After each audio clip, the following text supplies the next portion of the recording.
So today I want us to calculate the internal rate of return of various investments. So I want us to start by understanding what an internal rate of return is. So internal rate of return refers to the annual growth that an investment is expected to generate.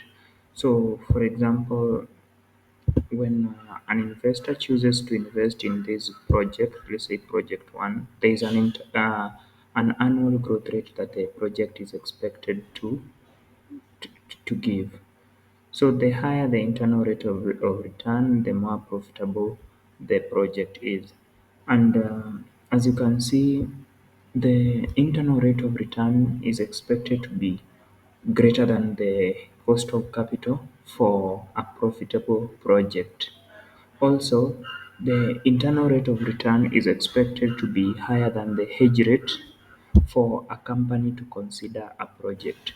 So the hedge rate simply means that the minimum rate at which the company is willing to consider a project. So if the hedge rate, let's say, is 5%, it means that the company is willing to invest on projects that have an internal rate of return of 5% or more.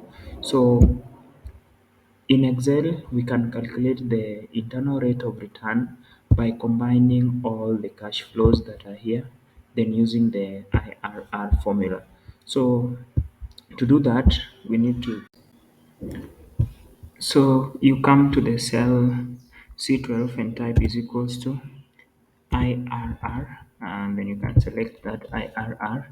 Then values, you select from the first value to the last value. Note that you don't have to key in the guess, this second one, but for most cases it is 10%, which is zero point 0.1. So anyway, you don't have to worry about it. So when I press enter, you get that the IRR, the internal rate of return, is 15%.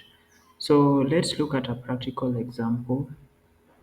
And this practical example, we have several projects here with their cash flows. So there's project one, project two, project three, and project four with their cash flows. So we want to determine the IRR, and